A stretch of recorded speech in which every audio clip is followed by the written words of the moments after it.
Doctor Baba Saheb Ambedkar open university.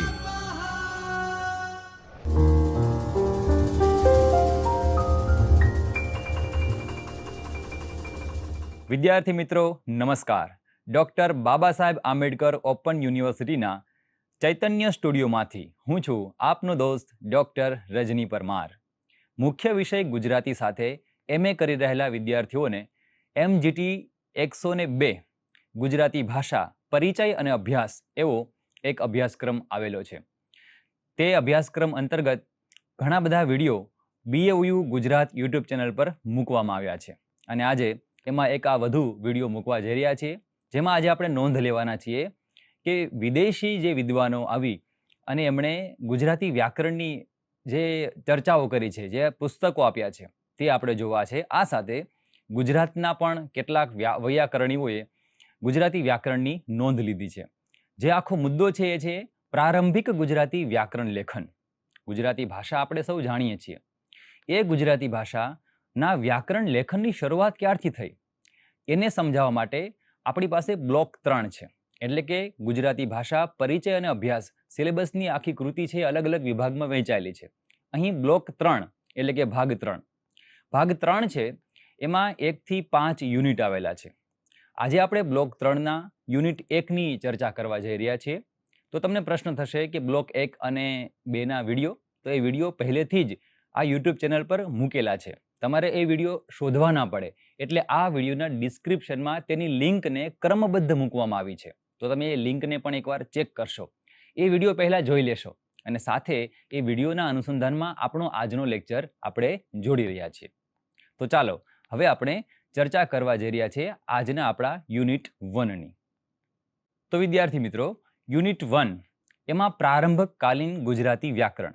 હમણાં હું જે અહીં તમને સ્લાઇડમાં દેખાડી રહ્યો છું એ બધી વિગતો અગાઉના વિડીયોમાં આવી ગઈ છે, પરંતુ અહીં કેટલીક ટૂંકી નોંધ છે જે તમારા મનમાં આવી જશે એટલે આપણી આજની વાત એ વિડીયો સાથે જોડાઈ જશે। તો બ્લોક 3ની અંદર એકમ 1 એમાં મુખ્ય શીર્ષક શું છે?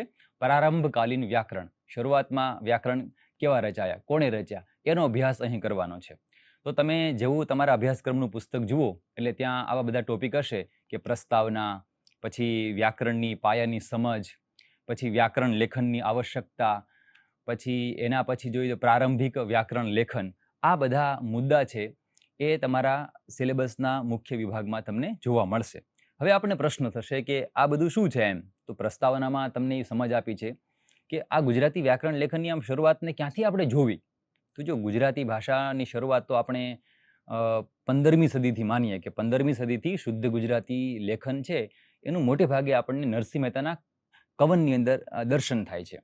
તો હવે એ ભાષા છે એની સમજ આપણને પ્રાપ્ત થાય, એ લખવામાં કેવી, તો એની વ્યવસ્થા કેવી એ સમજાય એ માટે વ્યાકરણ લેખનો પછી લખાયા છે।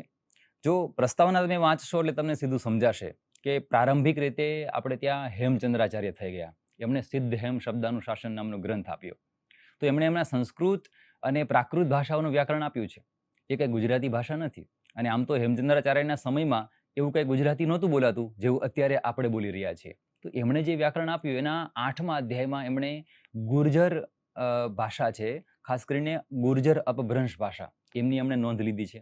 અહીં ગુર્જર એટલે સમજવાનું છે ગુજરાત, એટલે ગુજરાતમાં બોલાતી અપભ્રંશ ભાષા અને હેમચંદ્રાચાર્યના સમયની ગુજરાતી ભાષા, એમાં એમની ટૂંકી નોંધ મળે છે। હવે એ 12મી સદીનો સમયગાળો છે જેમાં હેમચંદ્રાચાર્યએ કામ કર્યું છે। એ પછીથી તમે વચ્ચે આવો તો આખો શૂન્યાવકાશ લાગે, કોઈએ વ્યાકરણની જોઈએ એવી શાસ્ત્રીય ચર્ચા કરી નથી। તમે જેમ જેમ આગળ આવો એટલે છેક 19મી સદીમાં આપણને કેટલાક વિદ્વાનોના નામ મળે જેમણે ગુજરાતી વ્યાકરણ ઉપર વિચાર કર્યો હોય અને પુસ્તક લેખન કર્યા હોય। તો આમ કરી એની કેટલીક નોંધો તમને એમાં પ્રાપ્ત થશે। હવે તમારી સામે સ્ક્રીન પર જે મુદ્દા દેખાઈ રહ્યા છે એમાં તમે જુઓ તો કે વ્યાકરણની જે પાયાની સમજ એટલે શું? તો આ બધું થોડું તમારા ધ્યાનમાં હશે। પાયાની સમજ એટલે કે તમે વ્યાકરણને સમજો કે ખરેખર વ્યાકરણ શું છે। અત્યારે તમને બધાને ભાષા બોલવાની સમજવાની સારી ટેવ છે, તમે અભ્યાસ ન કર્યો હોય તેમ છતાંય તમને બધાને ગુજરાતી ભાષા લખવા બોલવામાં ફાવટ આવે। કોઈ પણ વાક્ય છે, જેમ કે હું એમ કહું કે ખોવાઈ ગઈ ભેંસ અમારી, આવું વાક્ય બોલું તો તમને તરત થશે કે આવું કંઈ વાક્ય ના હોવું જોઈએ। આ કેવું હોવું જોઈએ? તો કે અમારી ભેંસ ખોવાઈ ગઈ, આવું હોવું જોઈએ ને।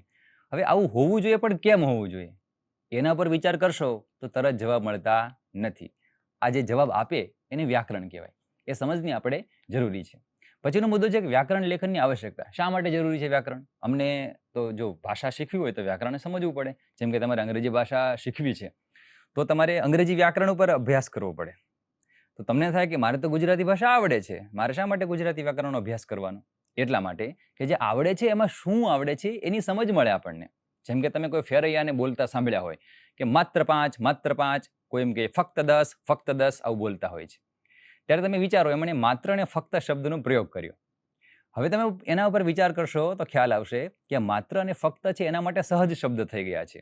ગુજરાતી વ્યાકરણ એને શું કહે છે તો કે માત્ર અને ફક્ત ગુજરાતી વ્યાકરણમાં નિપાત હોય એવા શબ્દો છે.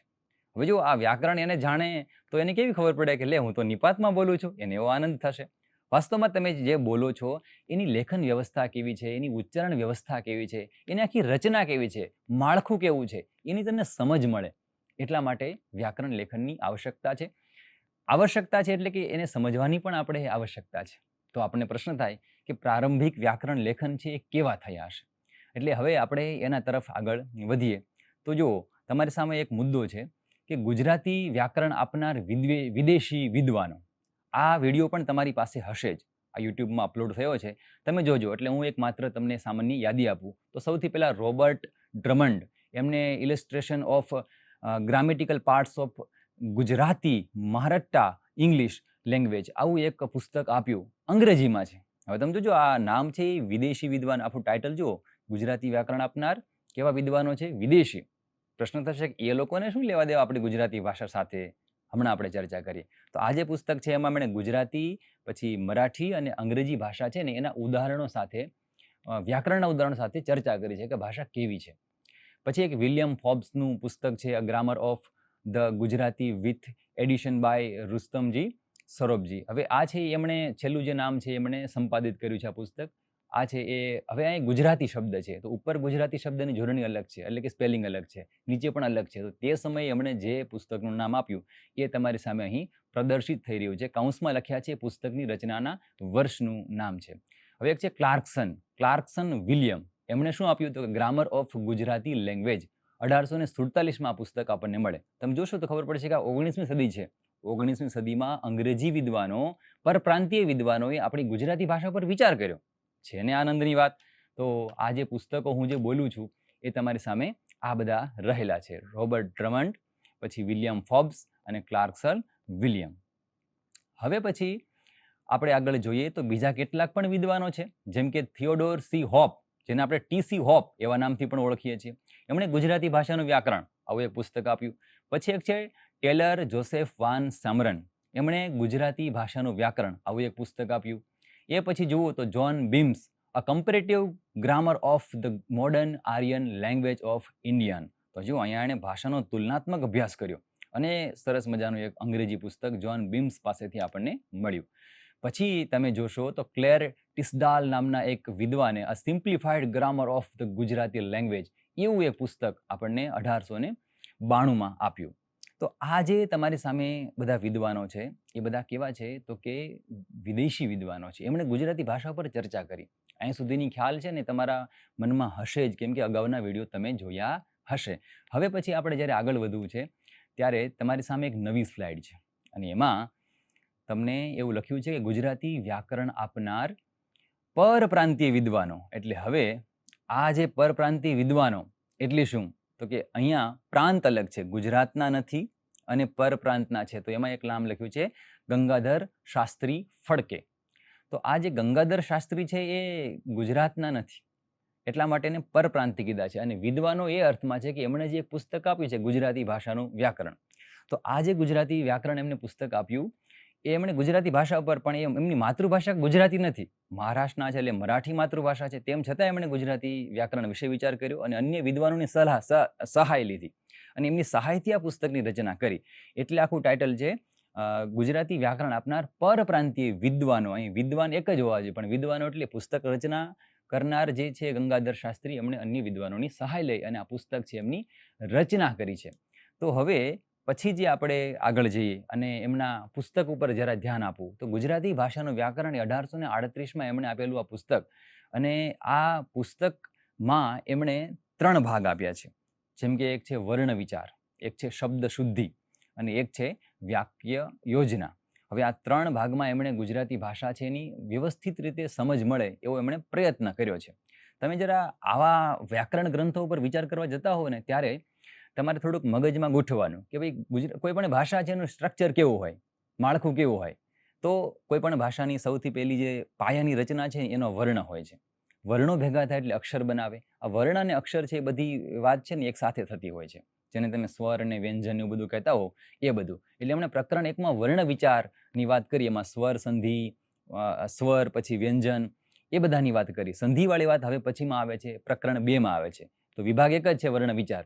તો એમાં સંસ્કૃત જે સંધિઓ છે એના આધારે એમણે ગુજરાતી સંધિઓ છે એનું એમણે વર્ણન પ્રકરણ 2માં કર્યું. હવે જે વિભાગ 2 છે શબ્દ શુદ્ધિ, તો આપણે વાત કરી કે સ્ટ્રક્ચરમાં તો કે સૌથી પહેલું છે વર્ણ, પછી ભાષાનું સ્ટ્રક્ચર શબ્દ પાસે આવે. શબ્દમાં ઘણા બધા વિભાગો પછી પડી જાય, એટલે સંજ્ઞા ને સર્વનામ ને વિશેષણ ને ક્રિયાપદ ને ક્રિયા વિશેષણ ને કૃદંત ને નિપાત ને આ બધા શબ્દો કહેવાય. તો હવે તમે અહીં આટલું ધ્યાનમાં રાખો, પછી વિચારો કે આમાં એમણે શું કામ કર્યું. તો કે વિભાગ 2માં એમણે શબ્દના ભેદ આપ્યા, જેમાં નામ કોને કહેવાય, સર્વનામ કોને કહેવાય, વિશેષણ કોને કહેવાય, ક્રિયા વિશેષણ કોને કહેવાય, આનો પરિચય આપ્યો. હવે તમે જ્યારે માસ્ટરમાં અભ્યાસ કરતા હો ને ત્યારે તમને સંજ્ઞા, સર્વનામ, વિશેષણ આનો થોડો પરિચય હોવો જરૂરી છે. એટલે તમને આ વિગતો છે ગોખવી ન પડે, સમજાય છે આપમેળે કે હા જો આટલી વિગતો છે એમણે આ ભાગમાં એમણે નોંધી છે. આપણે જ્યારે પ્રશ્ન લખતા હોય ત્યારે બધી વિગતો આપણને તરત યાદ આવે. હવે પછીના જે પ્રકરણ છે એમાં એમણે કેટલીક લિંગ વ્યવસ્થા, વચન વ્યવસ્થા, વિભક્તિ ગુજરાતી ભાષાની એ બધાની વાત છે એમણે નોંધી છે. તો જો આ પ્રકારે એમણે સરસ મજાનું એક આખું તંત્ર આપણી સામે મૂક્યું. અને હજી એક વિભાગ 3ની વાત નોંધવાની, તો એમણે વાક્ય યોજના અંતર્ગત ગુજરાતીમાં સકર્મક, અકર્મક, પછી કર્તરીના પ્રયોગો, કર્મણીના પ્રયોગો, આ બધાની વાત છે. એમાં અલગ અલગ 6 પ્રકારના વાક્યો વિશે વિગતે ચર્ચા કરી છે. તો જો આ એક આપણને પ્રારંભિક ગ્રંથ છે એ આપણને કોની પાસેથી મળ્યો? ગંગાધર શાસ્ત્રી ફડકે પાસેથી. અને એક સરસ મજાનું એમનું વાક્ય છે એ તમારે અહીંયા જોવું જોઈએ. તો એમણે લખ્યું છે પ્રસ્તાવનાની અંદર કે વ્યાકરણ છે એ ન થાત તો ભાષા આવડવી કઠણ છે. જેને વ્યાકરણ આવડે છે તેનામાં અને જેને વ્યાકરણ નહીં આવડે તેનામાં, નહીં આવડે નથી આવડતું, તેનામાં સાવકાર એટલે કે શાહુકાર અને ભિખારી જેટલો ફરક છે. તમે જુઓ ગંગાધર શાસ્ત્રી છે વ્યાકરણને કેવું માને છે, એને કેટલું મહત્વનું ગણે છે. તો આ એમનું એક વાક્ય છે એ તમારા સમક્ષ મને મૂકવાનું મન થયું, એટલે એ તમને દેખાઈ રહ્યું છે.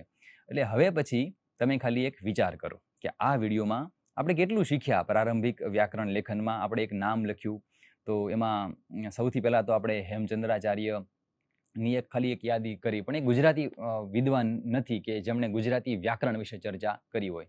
એટલે આપણને આમ જોવા જઈએ ને તો કે ગુજરાતીમાં મળેલું જો કોઈ પહેલું પુસ્તક મળતું હોય સમયની દૃષ્ટિએ તો એમાં ગંગાધર ખરા. એટલે એ આપણે શીખ્યા કે ગંગાધર શાસ્ત્રીએ એવું આપણને સ્પષ્ટ કરી આપ્યું કે આવું એક વ્યાકરણ છે. તેમ છતાં એટલું બધું શાસ્ત્રીય ન કહેવાય. હજી શાસ્ત્રીય વ્યાકરણની ચર્ચાઓ પછીના વિડીયોમાં આપણે આવવાના છે. એટલે પછીના વિડીયો હવે જે પછી મુકાઈ રહ્યા છે એને તમારે ક્રમશઃ જોવાના છે. વિડીયોને બરાબર જોશો, કયો વિડીયો પહેલાં મુકાયો, એના પછી કયો મુકાયો છે, ક્રમશઃ વિડીયો તમે જોશો એટલે આ બધી વિગતો છે ને તમારા મનમાં વ્યવસ્થિત રીતે આકાર પામશે. સિલેબસને પરીક્ષામાં લખવો છે એટલે અઘરો એવું નથી સમજવું. આપણે સિલેબસને સમજીશું માત્ર. અને આમ સમજો કે ભાઈ ગુજરાતી ભાષા અમે બોલીએ એના વિશે મારે વાત કરવી હોય તો એના વ્યાકરણ વિશે તો આપણે શરૂઆતમાં કીધું શું શીખ્યા તો કે એ ગુજરાતી ભાષાનું પ્રારંભિક લેખન તો કે શરૂઆતમાં કોઈ ગુજરાતીએ ન કર્યું, એના પહેલાં તો અંગ્રેજો આપણી ભાષા ઉપર કામ માંડ્યા કરવા. તો જબરી વાત છે, એક રીતે બહુ સારી વાત પણ નથી. બીજા લોકો કેમ આપણા વિશે લખે? તો હવે પ્રશ્ન હતો આપણને કે એ લોકોએ શા માટે લખ્યું? એટલા માટે કે એમના જે અંગ્રેજો છે ને એમને ગુજરાતી ભાષા સમજાય એટલા માટે. અને પછી બાઇબલ છે એનો અભ્યાસ છે, એ બાઇબલ એને તમે અન્ય ભાષામાં ઢાળો અને સામાન્ય લોકો સુધી બાઇબલ પહોંચાડવા માટે પણ એ લોકો કામ કરતા હતા. મૂળતઃ એ લોકોને ગુજરાતી ભાષામાં વ્યવહાર કરવો સરળ પડે એટલે પોતાના લોકો માટે એમણે આ કામ કર્યું છે. પછી હવે આપણા જે લોકો આવે એ શા માટે કામ કરતા હશે એ આપણે પછીના જે વિડીયો આવવાના છે એમાં કરવાનું છે. થોડુંક તમારું કામ પણ છે કે તમે જાણો ને કે ગુજરાતી વ્યાકરણો અત્યારે કેવા છે, કોણે વ્યાકરણ પર કામ કર્યું છે. તમે જાતે પણ થોડોક અભ્યાસ કરો. એટલે હવે તમે શું કરશો એ કામ હવે આ તમારા ઉપર છે. થોડુંક જુઓ કે આ બધું જે આખું તંત્ર છે એ કેવી રીતે ચાલતું હોય, લખવાનું આ બધું કેમ મન થતું હશે, કંઈ નવરાની એટલે વ્યાકરણ લખી દેતા હશે? તો સાવ એવું નથી. આ બધાનું કામ છે એ અત્યારે પણ આપણને એટલું જ ઉપયોગી બને છે જેટલું તે સમયે પણ ઉપયોગી હતું. તો એ શરૂઆતના જે કામ છે એની નોંધ પછીના વિદ્વાનોએ પણ ખૂબ સારી રીતે લીધેલી છે. અને કેટલાક આ પ્રશ્નો તમારી સામે છે, જેમ કે ગુજરાતી ભાષાનું વ્યાકરણ એ આપનારા વિદેશી જે વિદ્વાનો છે, વિદેશી વિદ્વાનો, એમની તમારે નોંધ લેવી. એ પ્રશ્ન છે તૈયાર કરજો. ગંગાધર શાસ્ત્રીએ ગુજરાતી વ્યાકરણ ક્ષેત્રે કયું કામ કર્યું એનું પણ તમારે થોડુંક નોંધ છે એ આ સાથે લેવી. તો તમને મળેલું જે સામગ્રી છે એનો બરાબર અભ્યાસ કરો. અને આ વિડીયો છે એમાં તમને થોડીક સમજાવવા માટે કામ લાગશે. એટલે દરેક વિડીયો એવા હશે આપણા પછીના બધા જ, કે તમારી પાસે જે મટીરિયલ છે એને તમે વાંચી અને જ્યાં અટકો છો ત્યાં આ વિડીયોની મદદથી એને તમે સામગ્રીનો પ્રોપર અભ્યાસ કરી શકો અને ખરા અર્થમાં અભ્યાસ કરી શકો, માત્ર ડિગ્રી લેવા માટે નહીં. તો અહીંથી જે પ્રયત્ન થઈ રહ્યા છે એને સુધી તમારે પહોંચવાનું છે. આ વિડીયો બસ અહીંયા સુધી છે. આના પછીના વિડીયો તમે ક્રમશઃ જુઓ એટલે એકમ એક છે એ પછીના વિડીયોમાં આગળ ચાલશે. તો મને આનંદ છે તમે અહીંયા સુધી મને જોઈ રહ્યા છો. આપણે ફરી મળીએ છીએ પછીના વિડીયોમાં. આભાર. स्वाध्यायः